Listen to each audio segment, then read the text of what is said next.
Hi, this is Brennan Davis from Bedrock Games and the Bedrock blog, and I'm here with Adam Balderstone for another episode of Bedrock and Balderstone, and we're talking about Farscape Season 1, Episodes 8 and 9. That's That Old Black Magic and DNA Mad Scientist. And before I give my opinion on them, Adam is our Farscape expert, so Adam will usher us in with That Old Black Magic, Episode 8, and then we can move into the next episode.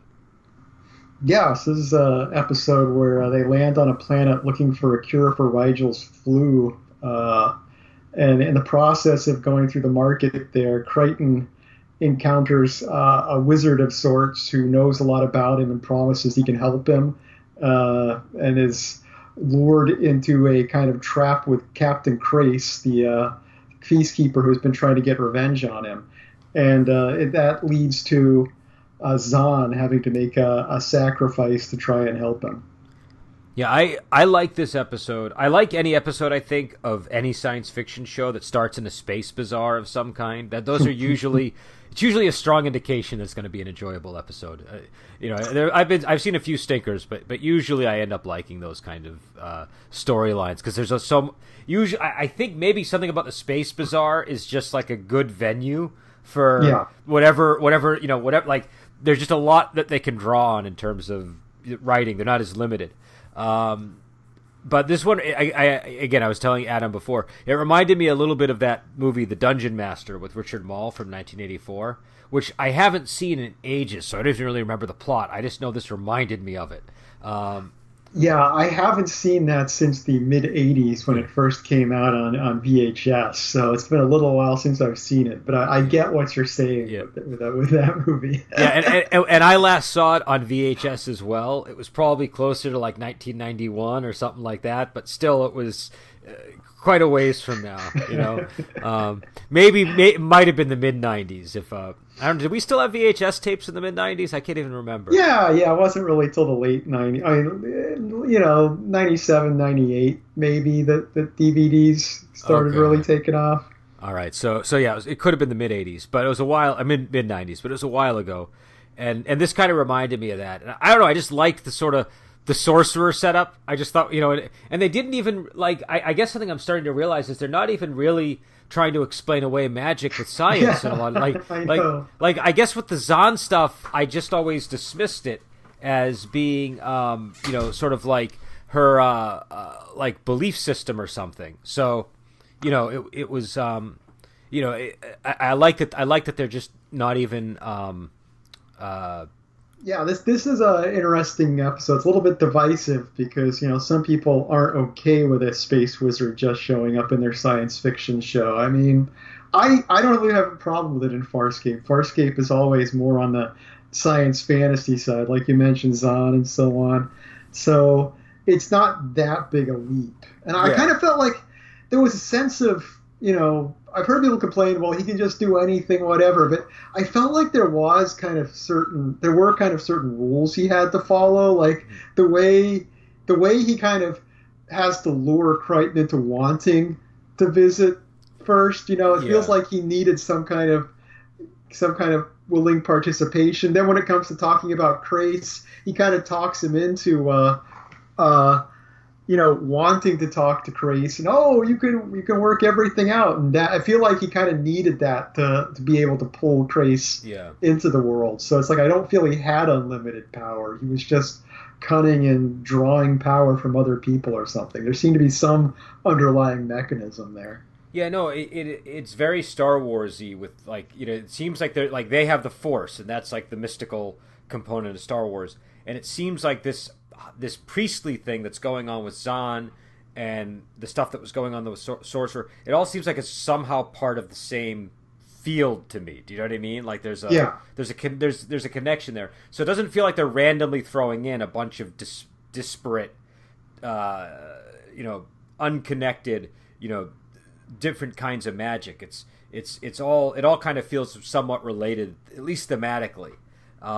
So I thought it worked. I also I kind of like that they weren't really trying to justify it in any particular way. You know what I mean? Exactly. Yeah. I like the fact there was an implied logic to it underneath, but they didn't need to explain it. They need to go, oh, Crace, not Crace, sorry, Maldus needs to do this to get this to work. They didn't really go too far into that. Yeah. But yeah, of course, we get to see Crace again for the first time since the pilot. He shows up, and I think it's interesting the way you get backstory to him that in some way makes him more sympathetic, but at the same point, the episode largely just makes him look like more of a bastard than he already did. So yeah, he's an interesting character. I thought that was actually the most interesting part of the episode was their interactions, because what I think it was, they weren't making him sympathetic. He just didn't look like a madman. He didn't look like a crazed guy that's just like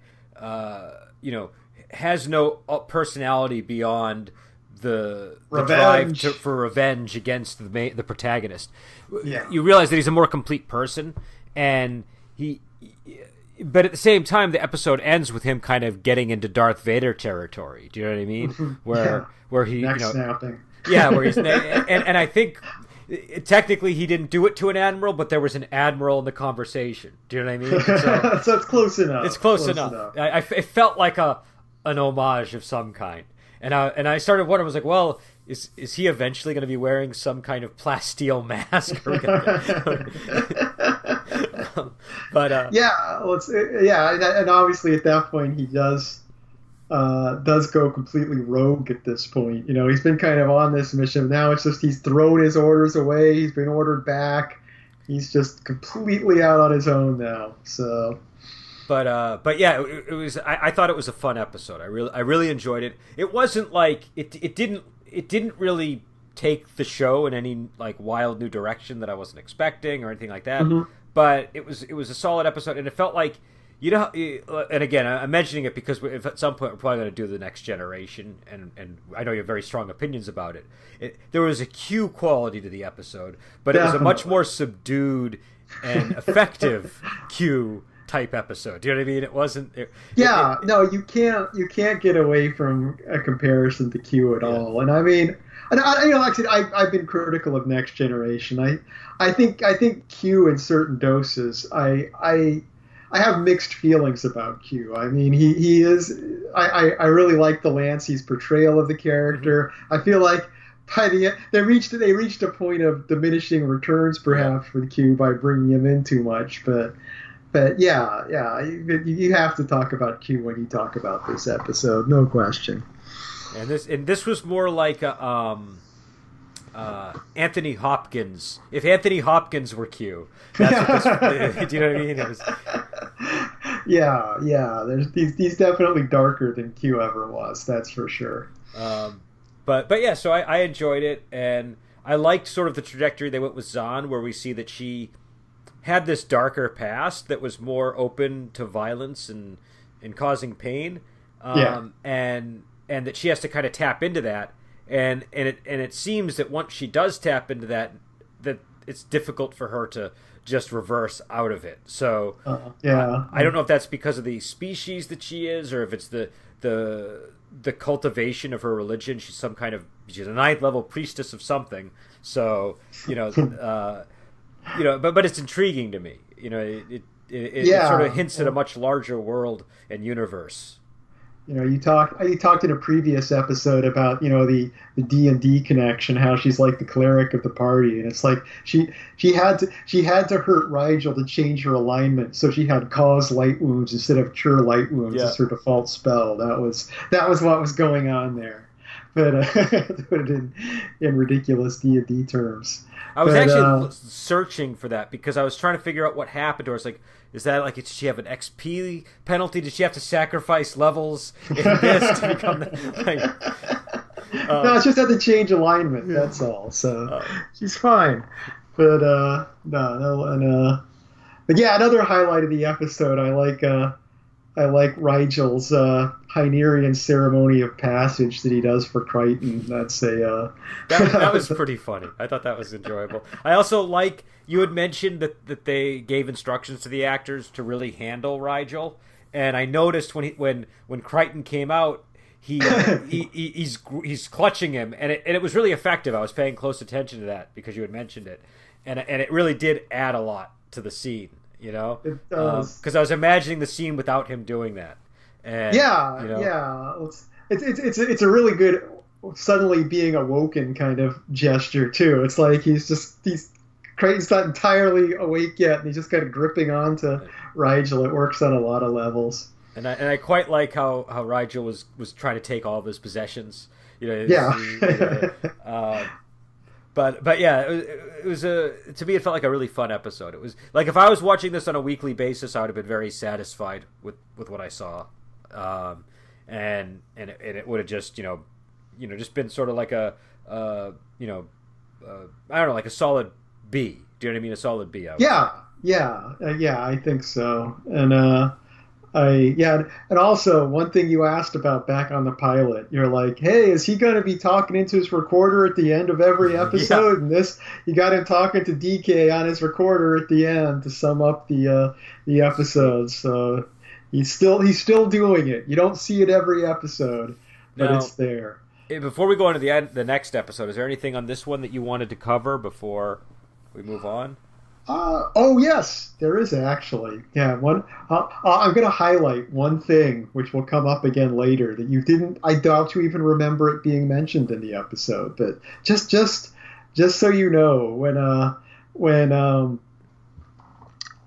Maldus is in his kind of jester personality and he's trying to lure Crichton in, one of the things he tells him is that he lost his virginity to Karen Shaw in the back of a minivan. Mm-hmm. That will be important later. Okay, all right, thank you. I do remember it now that you're putting it out, but it was pretty. Yeah, it seemed like a minor thing at the time. So yeah, but not for a long time, but that matters. Okay, but, okay, now I'm intrigued. And so the next episode is DNA Mad Scientist, and so before you even give the rundown of it, which you will, I want to say I really, really like this episode a lot. Yeah, there are so many things that I loved about this episode from the beginning to the end. Everything down to the fact that the guy ends up being one of the lab experiments. Do you know what I mean? Yes. It was perfect. And also there seemed to be another Star Wars homage here where the creature that he was when they reveal what he really looked like before all that transformative stuff, he was like the little, I forget what they were called, but like the little gremlin things in Jabba's palace. Do you know what I mean? You're right. He looked exactly like one of those things. Yeah. But yeah, I really, really like this episode a lot. I've been excited to get your opinion on it. I had a feeling this one would really appeal to you. It's to give the rundown, they encounter I know one thing, just to forgive the title, DNA Mad Science. I mentioned on PK Tech Girl there were 2 episodes where they never put a real title on it and always left the rough draft title. Yep. This is the other rough draft title that they just never put a real title on it. But yeah, they encounter Namtar, who's this scientist who can analyze where people are from based on their DNA, and like Crichton calls him out. It's like, can't you just take a skin sample or something? He's skeptical of the whole thing, and he, it's just, I feel like, we had magic in the previous episodes and stuff. I feel like, Namtar is working on some kind of weird alchemy level of science that exists in the Farscape universe, where Crichton's just like, I'm not quite buying this as science. But yeah, they're trying to get keys. They get directions home based on this from this guy, and he is really messing them with a lot of ways. He wants Pilot's arm in payment, which they take very little time to question whether they're going to do or not. Yeah, no. So there were quite a few things about this episode that were actually kind of shocking. So. The first is the behavior of Zahn and Dargo. They, I guess Rigel too, to a lesser extent, but Zahn and Dargo were the ones who seemed to once they thought they had maps to their homeworld, their personalities almost changed, and it was kind of alarming. And like you said, like there's that whole scene with Pilot where they take his arm, and it's not like it's not like he volunteered it. Do you know what I mean? I mean, it turns out to not be a big deal because he can regrow it back. But it really changed my point of view of these characters. Yeah, and so it does. It does. and it was interesting to see Erin Sun's reaction to it all too, because she was actually really disturbed by it as well. And when Dargo was like, "Well, what are you getting compassionate now?" and kind of, and she was like, "No, but it's against a comrade." Like, she has a sense of teamwork, and so I guess when I first saw the episodes, maybe when he took the sample, he did something to them that caused. But Adam pretty much clarified that for me, that no, this is probably their personalities. So I mean, I guess we're sort of back to the beginning of the show where you kind of don't know what to think of some of these people, and they are all former prisoners, so Yeah, well, I think another small detail they put in this episode that's interesting, because there's just the desperation of their actions. They bring up the point where Dargo goes into Rigel's room, and he finds that Rigel has this whole stash of food cubes. Yeah. And he's like, "Did you have those when we had no food at all for 2 weeks?" And it's like there's little hints dropped throughout the show that their life is really rough. They're not cruising around in the Enterprise or something. They're just scraping by as fugitives with not necessarily having anything. And I mean, it doesn't forgive what they do, but you can see why there's this level of desperation in their actions. They're going two weeks without eating. Will test your morality, definitely. Yeah. But yeah, I thought it was kind of a darker episode for that reason, and also for the territory it gets into with the mad scientist character, and the body transformation of Sun, because she goes back to him and asks to have the sample taken from her eye, and he ends up injecting something into her that he says it helps her achieve some kind of perfection, but the results don't seem all that spectacular to me. It was Pilot's DNA was what he was doing. Yeah, he was going to. Yeah, I don't know if you picked up on it, but yeah, basically he was putting Pilot's DNA in her to kind of incubate it, so we could then take Pilot's traits and put them in himself. So. And that's what we find out he's been doing, is he started out as this test subject that eventually figured out how to enhance his own DNA. Like, they were enhancing him, and then he got smart enough that he could do it himself, and then he became like the ruler of the of the lab, and his hunchbacked assistant is really just the former lead scientist. So he's deformed over time. I thought he looked really cool too. What? I thought that the Namtar character looked really cool. He had a very interesting look that was quite creepy. It was vaguely satanic, but also fox-like, and these giant hands, these like massive, ungodly hands that he had. Because his legs too have the kind of demonic thing too. He's kind of got the goat-like legs to an extent too. That kind of enhances it. And of course, he's just super tall on top of everything else. But this episode. I mean, another aspect too. I mean, Erin goes through the whole transformation thing before we even get to that plot point. The thing that drives her to go back to Namtar is that she is, basically realizes that everyone else is going to go home, or at least is going to try to go home. And I mean, and she opens up to Crichton a bit. That's like she can't go home. It's like it's not a matter of knowing where her home is. She's just exiled. Yeah, she is stuck. And and for her, she kind of has a lot of growth in this episode. Her opening up to Crichton about how she's never been alone in her life. She's always been part of a unit or something as a peacekeeper, and it's just. She's kind of terrified at the idea that everyone's just going to abandon her over time. I thought that was a very interesting character development. I thought it was a nice contrast with sort of the darker turn that Zahn and Dargo were taking. Yeah, definitely. it definitely worked. But this was, and again, the body horror in this was all very creepy. The the Island of Dr. Moreau stuff was all really effective, and I just thought that all of the other pieces of the story worked really well. The stuff that you're talking about, like all of the character development and all of the drama that was unfolding there, as well as sort of the more horror oriented parts of the show.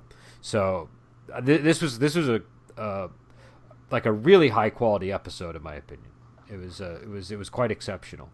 And it's funny because that name, which you were talking about, that really kind of, at first I was like, oh, DNA mad scientist. That's, this is going to suck. And then when the episode opened, I was like, yep, DNA mad scientist.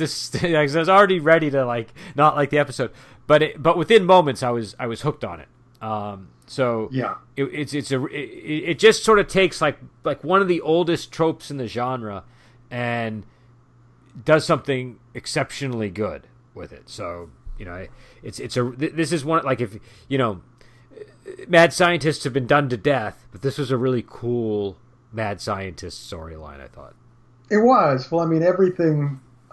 I mean, all the characters in the show have really significant roles in this episode. It's revealing about the characters in surprising ways. I remember early on you were talking about Zahn. I remember you said something early on. You're like, I don't know, I have a feeling she might be manipulative or something. And it's like here, it's like something you kind of brought it up. You were wondering about that. You just didn't quite trust her. And it's like, this is an episode where you really get to see that, yeah, she can be very, very manipulative at times. Though I do have to say, there was that thing that happened the previous episode where there's a possible explanation for it. Do you know what I mean? Like, sure. So it clouds it even further in my mind. I mean, you've seen the whole show, so you obviously have a crystal clear vision of Zahn. But right now, I'm really wondering, what this lady is all about, because she was one of the more likable characters in the show. She seemed very compassionate and very very kind and tender to people. And now I'm like, whoa, what happened to Zahn? And Dargo, I can sort of see him. This is more in line with Dargo's personality. Do you know what I mean? Like, it doesn't shock me that he's doing these things, but I'm a little bit shocked that Zahn is doing it. Yeah, well, I think one of the worst Zahn moments in the episode is when Pilot comes on the screen later. She's like, "Oh, Pilot, how are you?" She's just like, "Oh, how are you doing?" Since we just chopped your arm off. It's like it's just such like, oh, such a horrible tone deaf response. And it's in line with the way when you think Zahn is like entirely nice, it's exactly the kind of thing she would say then. Just very polite and courteous. But it's like in that context, it's just a really kind of ugly moment. No, I agree. I definitely agree that it was. I don't know. I mean, I guess it was an episode where they were trying to make you hyper aware too of sort of like it was sort of a moral conundrum where, I mean, that was the price. Do you know what I mean? And they did want to get to their home worlds, but I feel like the show is clearly giving it more from the point of view of Pilot and Crichton than Zahn and all them. But it really took a dark turn. I was really not expecting it to go where it went with Pilot. Do you know what I mean? That was a very shocking moment in the episode. And it just jumps to it. It's like you go from, they're presented with the opportunity, and then boom, it just jumps to, they're wrestling with him to get his arm. There's no debate scene or something. It just jumps right to it. And I love Pilot's reaction too, the way when he's talking to Crichton early on, he's like, "Oh, it's just the price I have to pay," and I deal with it. And then later on, you just get that biting thing, where he's like, "Oh, it appears your crystal was useless. Lucky for you, you didn't trade anything of real value." It's just like he really digs it in there. It's like, yeah, this bothered you more than you're letting on, Pilot. He's like the ultimate bureaucrat. Do you know what I mean? He's sort of, exactly. His his barbs have to be, very finely honed, and but they can't. They're like needle like. You can't really. They can't be so direct that people even realize he's doing it. Do you know what I mean? There needs to be enough plausible deniability, but yeah, I thought that was all good. There was a Mengele reference too. That's right. Right. And so I thought that was I thought that was an interesting moment for Crichton, where he's kind of always an idiot. Do you know what I mean, in this universe? And he's able to kind of stand up a little bit and say, well, no, we have guys like you where I'm from too. And so I thought that was kind of a cool way to throw in the Auschwitz reference without being too direct about it. Do you know what I mean? It wasn't like, I think people pick up on that, but it's a little bit more on the subtle side than like a direct reference. Like, I thought he was going to say Hitler or something. I mean, that would be the sort of the more standard thing that they would do. And so Mengele was the better way to go, definitely. So I thought that was kind of a nice little touch. And again, this was a good episode. I really enjoyed it. And I'm really wondering where things are going to go now. We're really getting into good stuff going forward here. I think at least basically I'd say for the rest of the season you're going to get one really good episode out of the two, definitely, if not two really good episodes from here on. So okay. Well, that's good news. That's all good news. No, I'm really liking the aesthetics of the show. I think the Jim Henson thing really works in its favor a lot. It definitely. Again, I think it's one of these things where it's kind of like an era that doesn't exist anymore. But when I go back to this kind of stuff, it really impresses me how well it holds up. I mean, it really didn't exist much then. I mean, by 1999, we were already pretty deep into the CGI era. Yeah. So this was a throwback at the time, and like you say, it ages really well. It's like 90s CGI is really obvious. Really hit or miss a lot of times. When more miss than hit. Whereas, this looks just as good as it did at the time. Yeah, I mean, obviously, it's a practical effect that has limitations, and you can see the limitations, but it hasn't aged. Is the thing. Like the technology for that, kind of hit its peak in like the mid '80s or something. So. Yeah. It all kind of it does. It's not like you look back 20 years before and go, oh, these horrible Jim Henson puppets. It's the same puppets over the course of that those decades. So but and again, I think the other thing too, though, and this probably should be the last time we talk about it because I keep talking about it a lot. But the weight, Rigel has weight to him. He's got he's got some density. And if it were CGI, he wouldn't. Even if the actor's trying to make it look like he does, the best you can get is like a Who Framed Roger Rabbit type result, which is it's just never convincing. Do you know what I mean? I've never found CGI convincing, not because it doesn't look believable, it does, but it doesn't look like it has density or weight at all. And I don't think that they've ever really managed to. I've never seen a movie that really managed to pull that off. I think in a really as believably as a practical effect would. No. I mean it's even when you use CGI, it's good to mix models and physical objects into it too. I mean, that was one reason the Lord of the Rings movies look better than most CGI was because they did both, and it held it together a bit. But yeah, I'm really with you on the whole puppetry thing. I mean, Pilot. This is a fairly significant episode for Pilot too, and I mean he's just very impressive too. Well, and that scene wouldn't have worked without the if the effects didn't pull it off, it would have it just wouldn't have worked.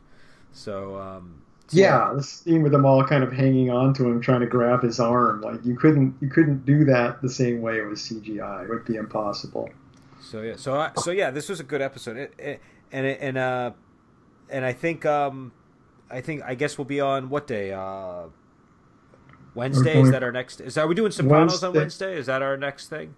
I don't know. We're going to do one Wednesday and one on Sundays from now on. So, why don't we do Sopranos on Wednesday and Farscape on Sundays? Because okay, I think that'll work better. And unless you have trouble getting through the Sopranos this week or something. Yeah, we're going to do 3 episodes for the first podcast. So I think I can do 3 episodes. I can't see any huge reason I can't. But if I don't, I'll let you know. But if you don't, we can just start with 2 if we have to. That's fine. Yeah. But let's see what we're able to do. And so we'll do the Sopranos and Farscape, and I forget what movie we have lined up for Friday on Wushu Weekend, but we got one. And yeah, so I guess until then, we will talk to you later.